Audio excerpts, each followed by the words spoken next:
Welcome to Hope Blooms, a podcast from the Early Pregnancy Loss Association.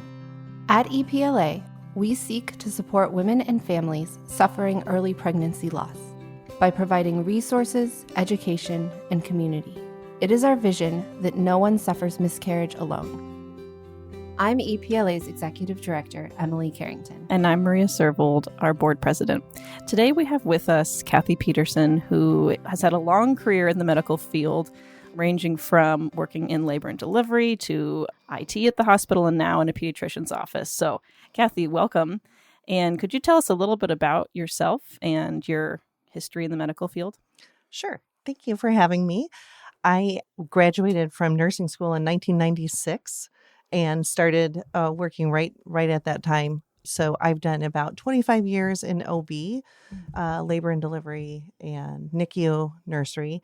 And then I did do about 5 years in IT before I went back to school and got my nurse practitioner license. And now I work at the pediatric place and see kids and babies of all ages. So just lots of experience delivering babies and being there for moms. And So I presume miscarriage is something you've seen in your career.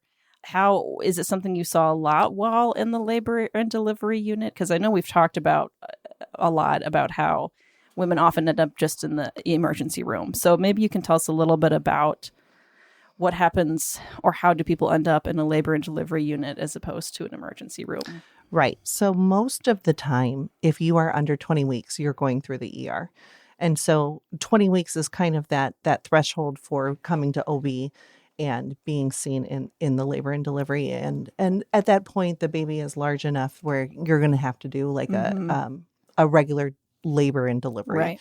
So I don't have a ton of experience with, women who are under that 20 weeks, except for my own experience and then those of my friends who have been there and done that. So over 20 weeks, it is definitely difficult. Much feels like a real birth. Yes. I mean, I don't want to say that. Right. You don't want to minimize anybody under 20 weeks, but definitely you go through the pain of childbirth and all of that. And so that is a different experience than an early loss. Right. So How would you say, sort of in your 25 years, what that relationship though was and is between sort of the ER and the OB, and how have you seen sort of pregnancy loss care develop or change over the last 25 years? Well, I will say that since this group has come to the hospital, ER is much more aware and has done a much better job because certainly the OB nurses know how to do this, right? So, and we're much more aware, and not to say anything for the ER nurses, but, we're much more aware of that loss and what that actually means. So I would say the ER would call us often if, especially if they have anybody who's pregnant. The ER doesn't really like to do that. Right. They're either going to ship them down to OB very quickly or ship them out. So they don't like to do that. But we would often go up there and help, or they, would need supplies, and a lot of times we would go up there. We had a great bereavement program. So when we would have a patient in the emergency room who had an early loss, we would go up there and get the baby, do the molds, do some of those things, the footprints, and put together one of those memory boxes that we always do on OB. But a lot of times we didn't know. Right. And so patients would come and we wouldn't know that they had a loss. And so I think your awareness group has been really, really good at, having some of those informational things for those nurses so that they would let us know so that we could give support. Right. I think that's one of the biggest challenges and conversations we've had over the last 5 years. We talked to all these OB nurses who are like so enthusiastic for us and then say, but they're not in our unit. They're not on our floor. Right. It's these later losses. And I've seen, understanding sort of the history of pregnancy loss care, at least the way I understand it, is that the OB unit sort of led the way with this bereavement care, that especially these later losses, and that there was a lot of change years ago that came with ways to, tend to loss. And miscarriage is sort of on the tails of that. But then as we realize, like, it's not the same people. Right. So making that connection and relationship with the OB unit at the hospital, was all of your experience at the hospital, or have you worked for an OB doctor, or was it just on a labor and delivery? I've only done hospital. Yes. I've only done in hospital until I took this job recently. So I worked in Grand Rapids and NICU, nursery, and we saw a lot of loss there too, especially NICU. So, but not the early. Again, not some of those babies were early, 23 weeks or so, but not anything below 19 weeks or 20 weeks. So, and that's it's a different experience. Right. So, well, yeah, my loss was 9 weeks, so I was only in the ER, and I don't think they alerted labor and delivery, at least the first time I went in. And then I had to go back later and have a DNC. So at that point, the OB was involved. But yeah, that first time it sort of felt just like, and this was, I don't even know, 11 years ago, 12 years ago.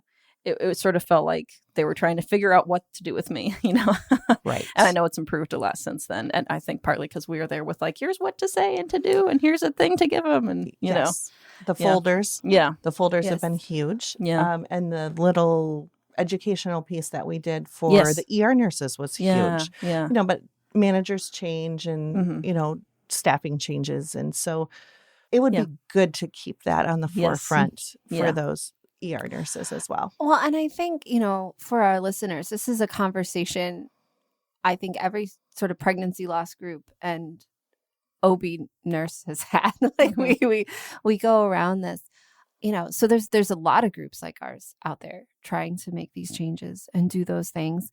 So I think it's great to talk about a little, like you said, the education, the lunch and learn we did. Yes. What are ways that we can keep reaching the hospital, bringing that communication together. I know when we first launched our miscarriage care kits, I launched them. Well, Kathy actually helped us develop our folders. We've all the information. Yes, all the information, all the definitions that we still use. But my initial thought was like, we'll make these available in labor and delivery, and obviously that's not where they're going to be distributed.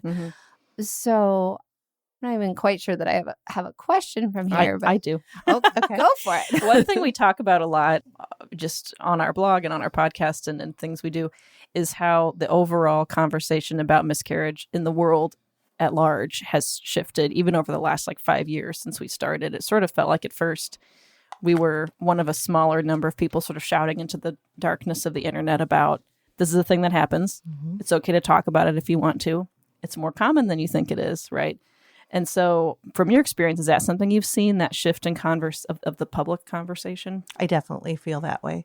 Well, in general, people are more comfortable talking about themselves. I think, social media and all of that, people are just more comfortable sharing. And that used to be so private. It's such a private conversation and not something that you shared. But of course, when you find out, when it happens to you, you find out how many people that's actually happened to. Like if you share your story.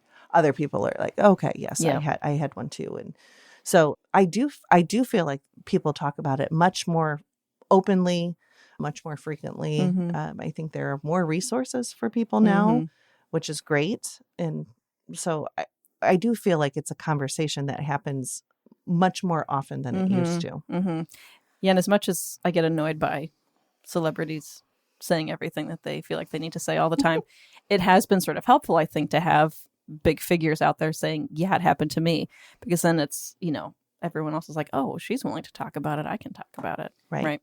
Yes. Well, and I think too, as we've talked a lot about our own experiences and our own awareness of miscarriage personally. I was obviously aware it could happen, but then when it did, all of these words, one thing we think is really important, especially with that educational piece, is to give women the information and education. And I remember, to avoid Dr. Google. Dr. Google. It's a bad place. Yeah, it is. WebMD. So and I think that I knew miscarriage could happen. I was actually really sort of really anxious that it was going to happen. Other people I know have said like it wasn't even a thought, like that it could even happen, or I didn't realize how common it was. Kathy, you mentioned your own experience with a miscarriage, and as a medical professional, how did that sort of fit together in your brain, or does that question make sense? It does. Or was there attention? Yeah. Right. So it makes me laugh now as an experienced medical professional, right? How many things I did incorrectly then, right? So I had already had one baby, and so it was not on my forefront of my mind at all. I'd already had one pregnancy, one delivery, fine, everything was great, healthy baby. So I was not expecting a miscarriage, but I had gotten pregnant pretty quickly after I had Martin. So I was like, okay, and I wasn't expecting it. I had gone in at 10 weeks. Couldn't hear the heartbeat. They were like, oh, you're pretty early. Let's just, have you come back 4 weeks from now. And, at that point, the baby was still gone. So it was so early. And I didn't know my options. I didn't know. I just I wasn't experienced enough as a nurse. But you already were a nurse. I already was a nurse. Okay, that's interesting. But they don't teach you that in school. You have one section of OB. We didn't have a lot of experience, like, we did deliveries, but again, you're not seeing miscarriages. Right. And so I didn't have any practical experience with that. Any book knowledge that I had is pretty basic from that. And so I didn't have any experience, and I was not experienced as a mom. And so here I am, like, trying to figure this out and what my options were and all of that. And my doctor was pretty hands off. He was like, okay, your best option is just to let the baby pass naturally. And it took like 3 weeks. And I was like, seriously? Are we still like, I'm still doing this, right? Yeah. And so, and what a sad, long time to know that. Yeah. Yes. And then people knew that I had been pregnant. And then when they ask you questions, that's such an awkward conversation to have. Like, or I didn't want to make people feel badly. Right. So it was interesting. And that's I think that has changed some is that conversation. Like, it's still painful, of course, but I do think more people are more, I don't know, used to hearing about it or something. I don't know, that maybe the response wouldn't be like, oh, I don't know what to say or do, I don't know. Right. Yeah. Right. And from a nursing standpoint, like when I'm at the hospital and I'm helping someone, or I've helped a friend pass a miscarriage, I have stuff to do. Right. So it's different. It's different than just being there. So there's always something that I'm doing or helping with, or, Well, so and you started to touch on something too here, where we've talked about not having the education, Dr. Google, and then not knowing your options, and then this not being prepared. I was a big experience for me. And I had already had a miscarriage, and I had a DNC, and then I decided my second miscarriage to wait naturally, and I was not prepared. Not prepared. I would second that. Physically I was not or emotionally. prepared. Yeah. Which is why we developed those our big kits for miscarriage at home, with a bunch of physical supplies that you're going to need, that you may be like, am I going to need this? But you will. Yeah. Yes. And even to the point where, like, when I passed the baby, I didn't know. Right? Yeah. So now I feel terrible about that. Same, like, same. I feel horrible. Yeah. Like, I should have done something. Yeah. But I didn't know. I didn't either. I felt it's same thing. Yes. And now we have in the big kits these smaller kits that we get from a great other nonprofit called Heaven's Gain, and it's like a little strainer and a preservation kit for the baby's body. And so if you're able to retrieve, which not everyone is, and that's okay. But if you are able to, there's a way to preserve it until you're able to. Well, yeah. And I was able to find tissue. It no longer looked like a baby, but it went in a lunchbox in my freezer. Yeah. Right. Yeah. I was just not prepared. Yeah. And then the lunchbox went off to my doctor. We were opting to do testing. And then I never got the lunchbox back. Mm-hmm. I didn't really Right. want the lunchbox back. That's Right. It's a weird thing to think about. It Yeah. is. Yeah. It is. But I do feel badly about that. Yeah. I feel like Yeah. why didn't I know? Or why Mhm. didn't I think about that? I Mhm. should have looked for Yeah. it, looked Right. for tissue or looked Yep. for a baby. And so like those that I've been able to help since then, Yeah. that's important. Yeah. Well, and I think information wise, when I had my DNC, I was really bothered about the body. Yes. And I asked my OB, and he told me to not worry about it. It would be medical waste. And I was young. It was my first pregnancy, You're like, and I okay. was covered in grief. Yeah. So I was like, okay. Okay. Mhm. Yeah. And it was not going to come out. I don't think that the DNC was the proper and safe thing that I needed in that circumstance. Mhm. I want Mhm. to repeat Mhm. that clearly.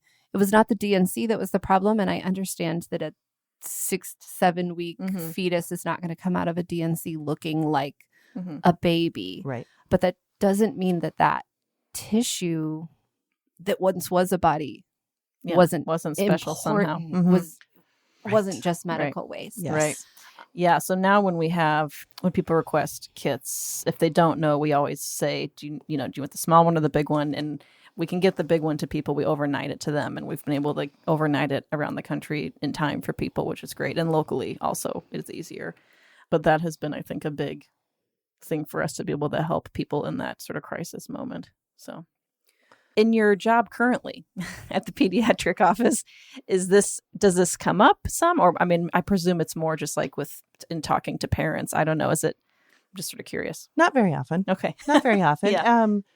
If we know they're pregnant and have a miscarriage, we would certainly address that. Mm-hmm. Or we talk about, what baby is this for you? And that Mhm. and that's a hard conversation too, because Mhm. I think people don't know how to answer that. Yes. Right? They want to say, well, I have 8 kids, but I have 2 living children, or Yeah. and that's a hard Mhm. conversation Yep. as well. And you just don't know how to answer that. Right. Well, in the medical field, don't they record the numbers? Like they record both those numbers, like how many Correct. pregnancies and how Pregnancies and many live live births. And Yes. so you may not, and some people just may not think of even including them. But then others, it's like, well, Well, of course I include them. for years, this is funny because someone just asked me casually how many kids I have today, Yeah. and I casually responded 2 and thought nothing of it. Mm-hmm. And years ago, even, my oldest is 6 or will be 6 next week.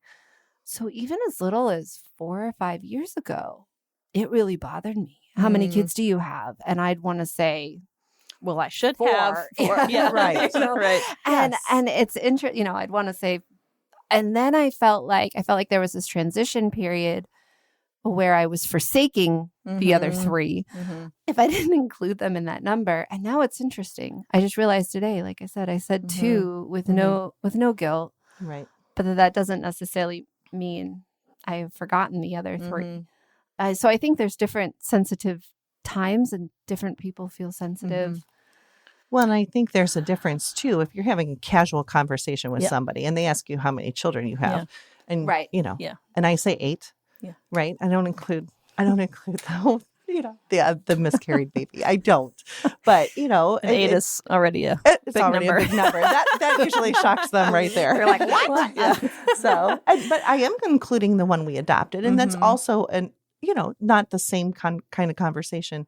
So I don't know. I mean, it depends. If you're having a deep conversation with somebody and you get to that, then you can absolutely say, I've had 3 miscarriages or I've had 1 miscarriage, and Right. Well, I feel like I never talked about mine because it was also my first pregnancy, which then just made me feel like I would never have a child. But and that's probably how you feel too. But I don't think I really talked about it with anyone ever, and till you came along and we started this conversation, because you were open about it. So thank you. And then I sort of felt like, yeah, me too. Like I had to whisper it, and now I've gotten over that. But it's interesting. It was not. It didn't. I felt weird saying it until more You recently. know who but- talks about it the most at our house is my other kids. Oh, wow. Like, you know, like they will, if you tell your, I mean, have you talked about it with your kids? I think so. At least. So your maybe kids are Evelyn. younger. Yeah, So, they are. but Yeah. even when my kids were younger, I feel like they always knew, like, oh, you know, it would be so interesting if we named her Eve, right? So if we had if Eve was here, but then Shannon wouldn't be here. Mhm. So Right. like they process that, Yeah. like, and kids are so willing to talk about, Mhm. you know, because they so innocently will say stuff. Yeah. And they just talked about it just so naturally that you're like, oh, okay, like Yeah. they talk about this. I could probably talk about this. Right. Right. My oldest, I love their imagination. I love the way Mhm. they, you know, she knows, and I don't know that my youngest knows, but she might, but I don't know what she knows. She's almost 3, but I love the way we know at least one of the losses was a boy. So we don't have a name, but she'll talk about her brother, and he's sort of eternally a baby. Oh.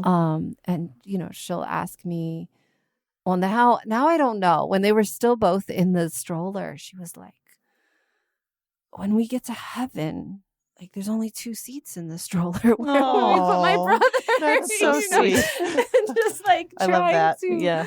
to Right. work all of that out. Mhm. Yeah. And You know, that's, and so yeah. sort of hopefully and joyfully, Mhm. and like to her, it's not sad that we have this little boy waiting for us in heaven. Like that's awesome, Right? It's one we Yeah. haven't met, you Yeah. know. So Right. Right. I think that's, and I think talking about it, you know, you make me feel a little better. The underprepared, even as a medical professional. Mhm. Was it something you felt like you could tell your coworkers at the time, or? Let's see. I think it happened before I started working in Grand Rapids, but after I had finished in Detroit. So it was kind of in this like in between time. Mhm. And so I think I did. Like once I got pregnant again, then I was, and I think even for me, like once I became pregnant again, I was so much more comfortable talking about the loss because I knew I could do it again. I don't know there, Yeah. you know, Yeah. I had one baby, had the loss. When I was pregnant again, I felt like, okay, I can talk about this. And so I did talk to my coworkers about that. And a lot of times I remember saying, man, if I had known then what I know now, I would have done things so differently. Mm-hmm. You know, just even the labor part of it, but like, you know, every part of it, I mismanaged it for myself. Right. So and now I know so much more. Yeah. So, Right. Well, and that's sort of like our goal. It's just to help people know so that they can, you know what to ask for too. That's another thing. Cause I felt like with mine, it was like, did I do something wrong? Or what am I supposed to do? Or, you know, like I remember in the ER, the doctor who was there, like I forgot to say, like during all the intake and stuff, I have a blood clotting hereditary thing. I forgot to mention it until like a ways into the time being with the ER doctor. And I was like, oh, I forgot about this. Is that important to say? And he gave me this look like, yeah, dummy. Of course you should have said that sooner. I was like, I'm sorry, but I was a mess already. You know, it's like it wasn't in my, so, you know, just knowing what sort of, how to advocate for yourself and what kinds of things to ask about and what kinds of things to ask for. Well, and again, sort of permission to muddle through it. You know, we had guests back in January. They were both EMTs, and then they were a married couple, and it was interesting in talking to them as she was hemorrhaging. Sort of, he went into just EMT mode, right. You know, like versus, you know, and then like communicating with the other EMTs who were the ones they work with, and communicating with the hospital, and sort of, I think that's interesting. You know, and I had asked him, you know, were you in EMT or husband mode? And he said, oh, you know, totally just emergency professional. Like, we need to rescue her. But even then, like, I think it's interesting just how our brains work. You know, that information can give us a lot, but it doesn't. It's a traumatic, awful situation no matter what. It is. So It is. Right. Right. Yeah. So is there anything else that you'd like to share about your medical journey and miscarriage? Well, let's see. So I feel like my own experience having a miscarriage, but then also with my nursing experience has put me in the right place at the right time for a lot of people. And so that's just it's such an interesting thing where, you know, you're not expecting it, but then you end up being there for someone Mhm. who is going through that. And then, I've had that experience, and Mhm. then I can also help on the medical side. And so Yes. it's just, I don't know, one of those things where you feel like God puts you in the right place at the right time. Mhm. And so that has Yep. happened multiple times over the Yes. years. And Yes. so I don't know. It Yeah. just, There was some nurse who, when I was in the ER, who was not the one, like the main one taking care of me, but I was in the hallway just like bawling, going back and forth to the ER bathroom. And she just like gave me this big hug and made me feel so safe. And I don't know her name. Like, I don't know if I'll ever see her again, but she just like made it all better, Mhm. just as much as she could. And Mhm. I don't know that she'd experienced it on her own, but the way she was comforting me seemed like she might have. Like, she really, felt what I was feeling. So, Right. Well, Yeah. thank you so much for joining us today. It was You're great to welcome. talk to you. Thank you for having it. Thank you for listening to Hope Blooms, a podcast from the Early Pregnancy Loss Association. to learn more about how we and you can support women suffering early pregnancy loss, visit our website at miscarriagecare.com or find us on Facebook, Instagram, and Twitter. Thank you for listening.